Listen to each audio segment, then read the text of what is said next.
ظہور بخاری صاحب غائب ہوگی یہ بیٹھے کیونکہ مطلب کوئی نہیں ہوتا، یہ غائب بھی ہو جاتے ہیں. تو انہوں نے آپ کا جو ماحول ہے وہ آپ کو جگا دیا بالکل. اور میں دیکھ رہا تھا کہ نوجوان فنا فی الرسول ہو کر عشق محمد مصطفیٰ میں ڈوب کر سرکار کی شان اور آپ کے مقام اور آپ کی نعت سن رہے تھے. یہی محفل میلاد کا مقصد ہے. کوئی پوچھے کہ محفل میلاد کا مقصد کیا ہے؟ ایک ہی مقصد ہے کہ یہ نوجوان، یہ نئی نسل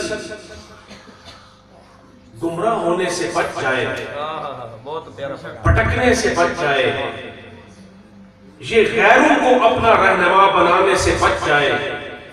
یہ محمد مصطفیٰ سرکار دو عالم صلی اللہ علیہ وسلم کے نقش کفے پا پہ مر جائے تو بس یہی محفل میلاد کا مقصد ہے. دنیا میں اس وقت کروڑوں انسان ایسے موجود ہیں جو مسلمانوں کو حضور کے راستے سے دور کرنے کے لیے سرگرم عمل ہیں. وہ یہ چاہتے ہیں کہ یہ لوگ اللہ اللہ بے شک کرتے رہیں، نماز بے شک پڑھتے رہیں، روزے بے شک رکھتے رہیں، حج بے شک کرتے رہیں، صدقات و خیرات بے شک دیتے رہیں، قرآن بے شک پڑھتے رہیں، لیکن ان کے دلوں سے محبت رسول نکال دی جائے. اور جب محبت رسول نکال دی جائے تو پھر وہ بندہ وہ چلتی پھرتی لاش بن جاتی ہے. جب اس کے دل سے محبت رسول نکل جائے تو پھر وہ کسی جگہ اسلام اور دین کے لیے وہ پھر بلال حبشی نہیں بن سکتا، پھر وہ صدیق اکبر کے نگاہ اس پہ نہیں پڑ سکتی، پھر وہ فاروق اعظم کا غلام نہیں بن سکتا. یہ سب کرنے کے لیے یہ سب راستے جاتے ہیں محبت رسول کی طرف، عشق مصطفیٰ کی طرف. جس دل میں محمد مصطفیٰ کا عشق آ جائے، محبت رسول آ جائے، اس کی نمازیں بھی کام آ جاتی ہیں، اس کے روزے بھی کام آتے ہیں، اس کی ساری عبادتیں کام آتی ہیں. اور جب دل سے محبت رسول نکل جائے کوئی عمل بھی قابل قبول نہیں. سبحان اللہ. تو آپ نے ماشاءاللہ میں دیکھ رہا تھا کہ ابھی آپ کا لنگر بھی پک رہا ہے اور لنگر گرم ہے آپ کے لیے، آپ کی محفل بھی گرم ہے اور لنگر بھی گرم ہے. تو اس لیے میں آپ کا زیادہ وقت نہیں لوں گا، بس چند چیزیں بیان کر کے آپ سے اجازت چاہوں گا.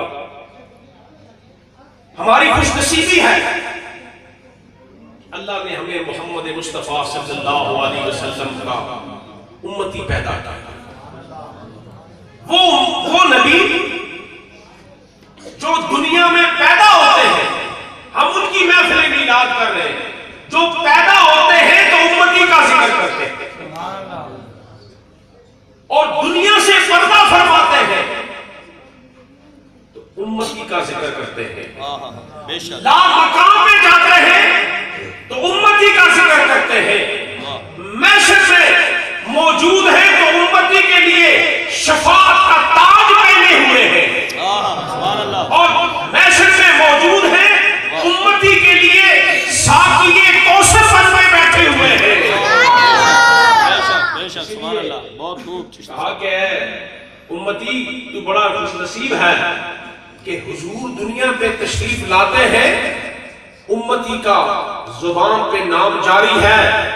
کہتے ہیں امتی امتی لب پہ جاری رہا، امتی امتی لب پہ جاری رہا، امتی امتی لب پہ جاری رہا،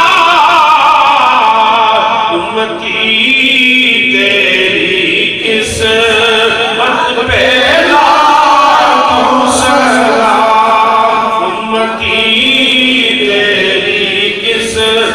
حضرت پہ لاکھوں سلام۔ اور ادھر محشر کے میدان میں جب ہر طرف نفسا نفسی کا عالم ہے، ہر طرف انسان کو اپنی پڑی ہوئی ہے، انبیاء اولیاء صلحاء اور ماں باپ اور اولاد ہر آگے کو اپنی پڑی ہوئی ہے، اس وقت بھی میرے اور آپ کے آقا سرکار دو عالم صلی اللہ علیہ وسلم امت کے لیے آپ کی زبان پر امتی امتی اس وقت بھی جاری ہے۔ اسی لیے اعلیٰ حضرت فرماتے ہیں کہ ہمیں سرکار وہاں کوثر کے جام بھر بھر کر پلائیں گے۔ ٹھنڈا ٹھنڈا میٹھا میٹھا، ٹھنڈا ٹھنڈا میٹھا میٹھا، ٹھنڈا ٹھنڈا میٹھا میٹھا، پیتے ہم ہیں پلاتے یہ ہیں۔ کوثر کی بات ہو رہی ہے، انا اعطیناک الکوثر، کہتے ہیں ٹھنڈا ٹھنڈا میٹھا میٹھا، پیتے ہم ہیں پلاتے یہ ہیں۔ اور فرمایا رب ہے موتی یہ ہے قاسم، رب ہے موتی، کہنے والا وہ ہے، تقسیم ان سے ہوتی ہے، رب ہے موتی یہ ہے قاسم، رزق اس کا ہے کھلاتے یہ میلاد کا پیغام دینا ہے کہ اے حضور کی امتی، اے حضور کے ماننے والے، اس کائنات میں جو نعمتیں بڑھتی ہیں وہ دربار مصطفیٰ سے بڑھتی ہے۔ ارے کیا بڑھتی ہے؟ کون سی نعمتیں بڑھتی ہے؟ کیوں کہوں یہ عطا وہ عطا چاہیے، کیوں کہوں یہ عطا وہ عطا چاہیے، آپ جیسے ویسی عطا چاہیے۔ آیا یہ وہ دربار ہے جہاں سے ابو بکر آئے تو صدیق اکبر بنتے ہیں، یہ وہ دربار ہے جہاں عمر آتے ہیں فاروق اعظم بنتے ہیں، یہ وہ دربار ہے جہاں عثمان آتے ہیں ذی النورین بنتے ہیں، یہ وہ دربار ہے جہاں علی شیر خدا آتے ہیں حیدر کرار بنتے ہیں، یہ وہ دربار ہے جہاں جبریل آتے ہیں امین بنتے ہیں، جبریل امین۔ تکبیر، نعرہ رسالت، نعرہ حیدری، سیدی مرشدی، کیوں کہوں یہ عطا وہ عطا چاہیے، آپ جیسے ویسی عطا چاہیے۔ بلکہ اللہ بھی اپنا تعارف کرواتا ہے کہ لوگوں میں نے آسمان بنایا ہے، میں نے زمین بنائی ہے، میں نے سورج اور چاند اور ستارے بنائے ہیں، کائنات کا ذرہ ذرہ بنایا ہے، لیکن میں نے اپنا تعارف یہ نہیں کروایا کہ میں وہ ہوں جس نے سورج بنایا ہے، میں وہ ہوں جس نے چاند بنایا ہے، میں وہ ہوں جس نے آسمان بنایا ہے، میں وہ ہوں جس نے فلک بنایا ہے، میں وہ ہوں جس نے ستارے بنائے ہیں۔ مجھے بھی دربار رسالت سے نسبت ہے، هو الذی ارسل رسولا، لوگوں میں وہ ہوں جس نے محمد مصطفیٰ صلی اللہ علیہ وسلم کو رسول بنا کر بھیجا ہے۔ اللہ اپنا تعارف جب کرواتا ہے تو یہ بھی کروایا ان اللہ وملائکتہ یصلون علی النبی، لوگ تو میرے دربار میں آتے ہیں، میں اپنے نبی کے دربار میں درود میں بھی پڑھتا ہوں، میں اپنے نبی کی شان میں بھی بیان کرتا ہوں۔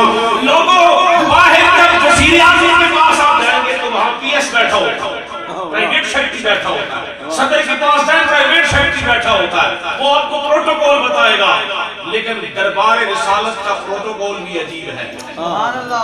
دربار رسالت کا پروٹوکول یہ ہے کہ اللہ فرماتا ہے یا ایھا الذین آمنوا لا تقولوا راعنا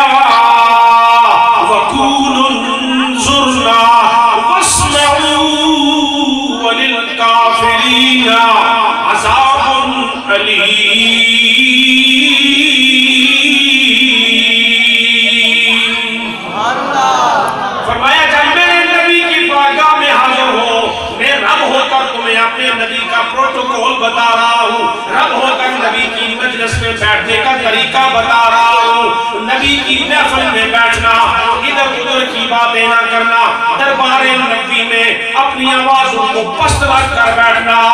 یہ دربار محمد ہے, کا کیا کہنا. اور محفل میلاد میں آنے والوں, یہ دربار محمد ہے, شہادت کا کیا کہنا. حضرت ابو ہریرہ دربار مصطفیٰ میں پہنچتے ہیں, کہتے ہیں کملی والے آج آپ دعا تو فرما دیں. اے کملی والے لوگوں کو دعائیں دیتے ہیں, آج میری دعا سن کر میری ماں کے لیے بد دعائیاں جملے فرما دیں. آپ جو بات کہتے ہیں منہ سے وہ عرش پر پہنچنے میں دیر نہیں ہوتی. پوچھا میرے صحابی, اے ابو ہریرہ کیا مسئلہ ہے؟ مجھے تو رب نے رحمت للعالمین بنا کر بھیجا ہے, تو اپنی ماں کے لیے بد دعا کیوں کرواتا ہے؟ کملی والے میری ماں گستاخ رسول ہے, وہ میرے سامنے آپ کی شان میں گستاخیاں کرتی ہے. میں یہ نہیں چاہتا کہ میرے نبی کی شان میں کوئی گستاخی کرے. میں اس ماں کی بد دعا کی دعا کرتا ہوں, ہلاکت کی دعا کر دے کملی والے, تاکہ میری ماں مر جائے, میرے نبی کی شان میں گستاخی نہ کر سکے. اللہ کے نبی نے کہا, اے ابو ہریرہ تو دربار رسالت میں آیا ہوا ہے, تیری ماں کو پھر دربار رسالت سے رنگ نہ دیا جائے. اور فرماتے ہیں اللہم اہد ام ابی ہریرہ, اے اللہ ابو ہریرہ میرا غلام ہے, ابو ہریرہ میرا خدمت گزار ہے, ابو ہریرہ میرے پیچھے نمازیں پڑھتا ہے, ابو ہریرہ میرا کلمہ پڑھتا ہے, اس کی مشکل حل فرما دے, اس کی ماں کو دولت ایمان عطا فرما دے, اس کی ماں کو بھی مشرف اسلام فرما دے. حضور فرماتے ہیں اللہم اہد ام ابی ہریرہ, اے اللہ ابو ہریرہ کی ماں کو ایمان کی دولت عطا فرما. ابو ہریرہ اٹھ کر دوڑنے لگ جاتے ہیں. کسی نے پوچھا ابو ہریرہ کیوں دوڑتے ہو؟ کہتے ہیں میں یہ دیکھتا ہوں کہ میں مسجد سے گھر پہلے پہنچتا ہوں یا میرے نبی کی دعا پہلے عرش پہ پہنچتی ہے. میں یہ دیکھنے لگا ہوں, جا کر گھر پہنچے ابو ہریرہ دیر سے پہنچے, دعا پہلے پہنچ گئی. یہ دربار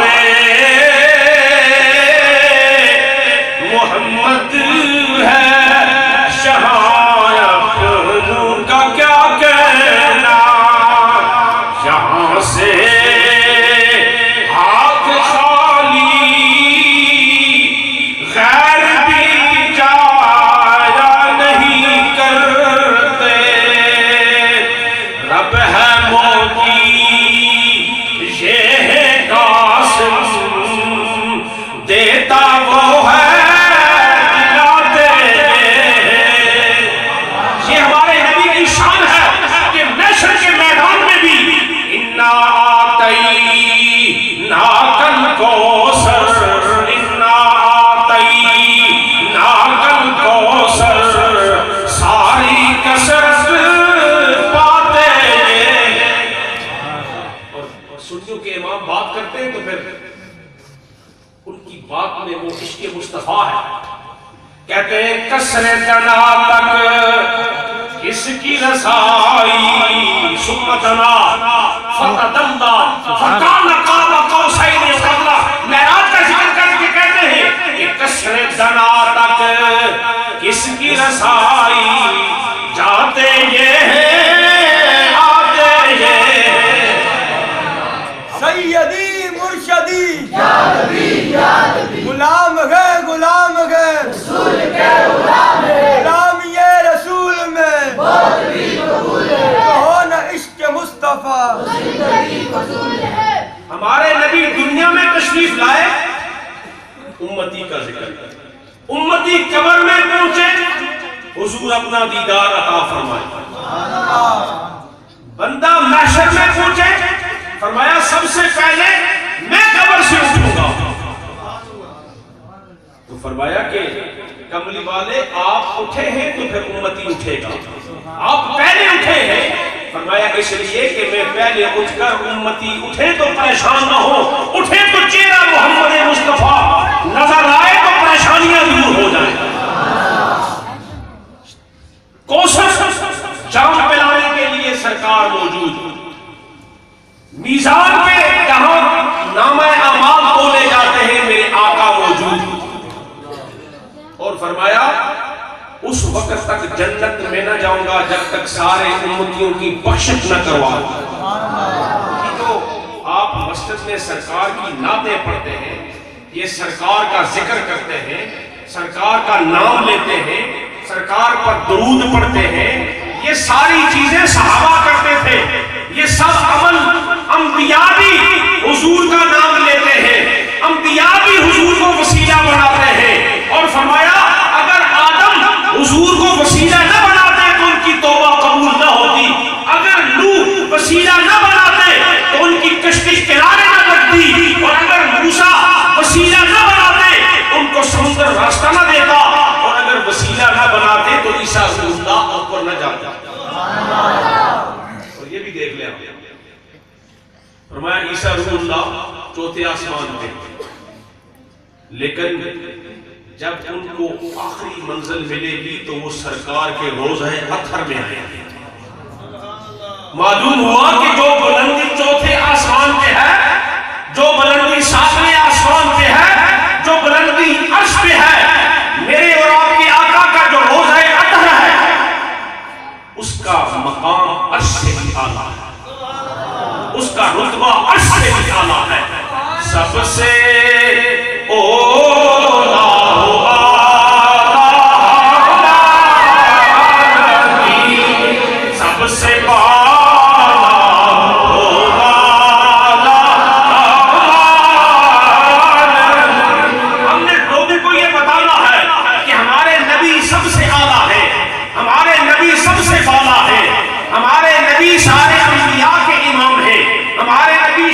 المذنبین ہیں، ہمارے نبی دافع البلا ہیں، ہمارے نبی پریشانیاں دور کرنے والے ہیں، مصیبتیں دور کرنے والے ہیں، ان کا نام لینے سے غم دور ہوتے ہیں، ان کا نام لینے سے گناہ ختم ہوتے ہیں۔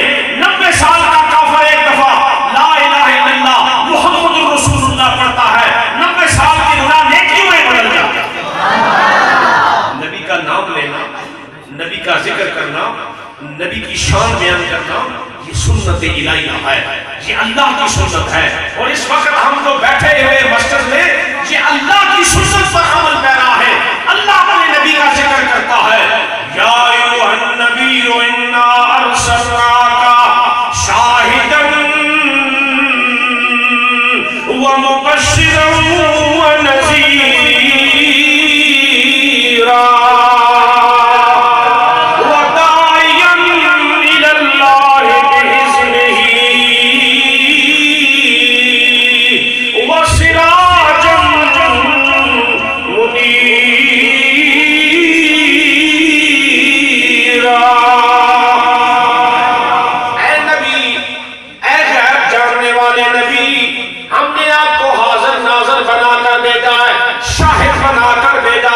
خوشخبری سنانے والا بنا کر بھیجا ہے، ڈر سنانے والا بنا کر بھیجا ہے، اللہ کی طرف بلانے والا بنا کر بھیجا ہے۔ وَسِرَاجًا مُنِيرًا، اور ہم نے آپ کو روشن چراغ بنا کر بھیجا ہے۔ یہ کائنات میں آپ کے آنے سے تاریکیاں ختم ہوئی، آپ کے آنے سے ظلم کا خاتمہ ہوا، آپ کے آنے سے استحصال ختم ہوا، آپ کے آنے سے بچوں کو حقوق ملے، آپ کے آنے سے عورتوں کو حقوق ملے، آپ کو آنے سے علم کو مقام ملا، آپ کے آنے سے تقویٰ اور پرہیزگاری لوگوں میں آئی، آپ کے آنے سے خوف خدا آیا، آپ کے آنے سے اخلاق آئے، آپ کے آنے سے کائنات میں رب کا نور آیا۔ وَسِرَاجًا مُنِيرًا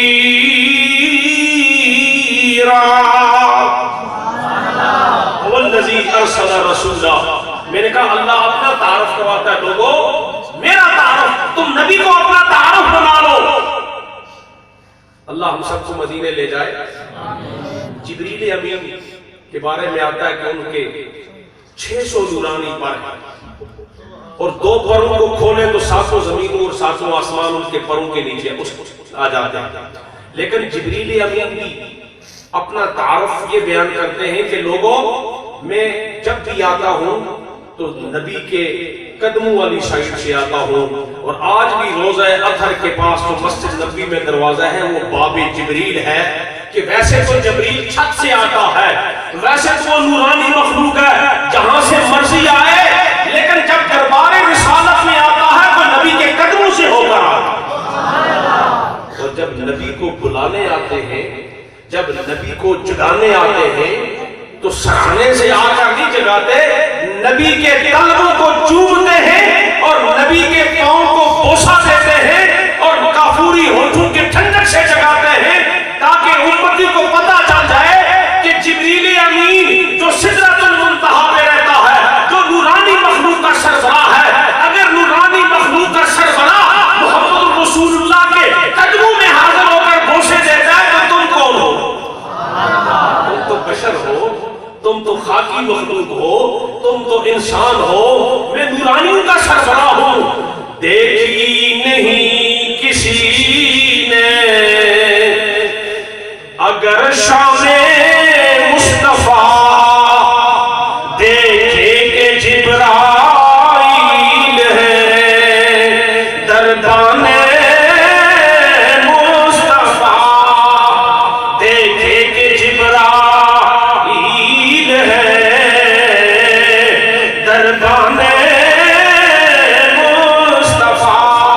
اگر کسی نے میرے نبی کی شان دیکھنی ہو، وہ دیکھے کہ نورانی مخلوق کے سربراہ محمد رسول اللہ کے گھر کے نوکر ہیں، محمد رسول اللہ کے گھر سلام کر کے آتے ہیں، اجازت دے کر آتے ہیں، آپ کی سواری کی بہار رکھنے والے ہیں اور آپ کے قدموں میں بیٹھنے والے ہیں، اور کہتے ہیں اے حضور میں نے کائنات کا ذرہ ذرہ کونا کونا چھان مارا ہے، لیکن آپ جیسا حسین و جمیل، آپ جیسا اعلیٰ اخلاق اور آپ جیسی ذات میں نے کائنات میں کوئی نہیں دیکھی. بعد از خدا بزرگ تو ہی قصہ مختصر، وآخر دعوانا ان الحمدللہ رب العالمین.